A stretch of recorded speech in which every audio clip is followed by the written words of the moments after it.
Zacarias, Kabanata 2. At aking itinanaw ang aking mga mata, at aking nakita, at narito, ang isang lalaki na may panukat na pisi sa kanyang kamay. Nang magkagayoy, sinabi ko, "Saan ka paroroon?" At sinabi niya sa akin, "Upang sukatin ang Jerusalem, upang tignan kung gaano ang luwang at kung gaano ang haba." At narito, ang anghel na nakikipag-usap sa akin ay umalis, at ibang anghel ay lumabas na sumalubong sa kanya, at sinabi sa kanya, "Tumakbo ka, iyong salitain sa binatang ito na sabihin, ang Jerusalem ay tatahanan na parang mga nayon na walang mga kuta, dahil sa karamihan ng mga tao at hayop doon. Sapagkat ako, sabi ng Panginoon, ay magiging sa kanya'y isang kutang apoy sa palibot, at ako'y magiging kaluwalhatian sa gitna niya. Oy,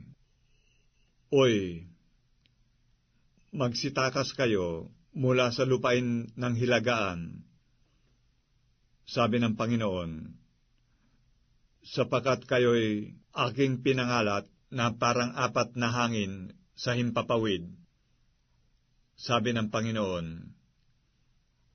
Oy Sion, tumanan ka, ikaw na tumatanan ng kasama ng anak na babae ng Babilonya, sapagkat ganito ang sabi ng Panginoon ng mga hukbo, dahil sa kaluwalhatian ay sinugo niya ako sa mga bansa na nananamsam sa inyo, sapagkat ang humihipo sa inyo ay humihipo sa itim ng kanyang mata, sapagkat narito, aking ikukumpas ang aking kamay sa kanila, at sila'y magiging samsam niyaong nangaglilingkod sa kanila, at inyong malalaman na ang Panginoon ng mga hukbo ang nagsugo sa akin.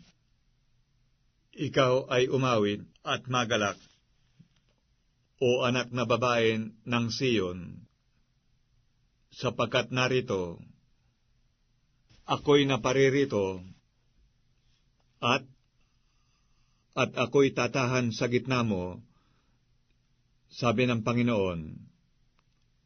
At maraming bansa ay magpipisan sa Panginoon sa araw na yaon, at magiging aking bayan, at ako'y tatahan sa gitna mo, at iyong malalaman na ang Panginoon ng mga hukbo ay siyang nagsugo sa akin sa iyo, at mamanahin ng Panginoon ang Huda na pinakabahagi niya sa banal na lupain, at pipiliin pa ang Jerusalem.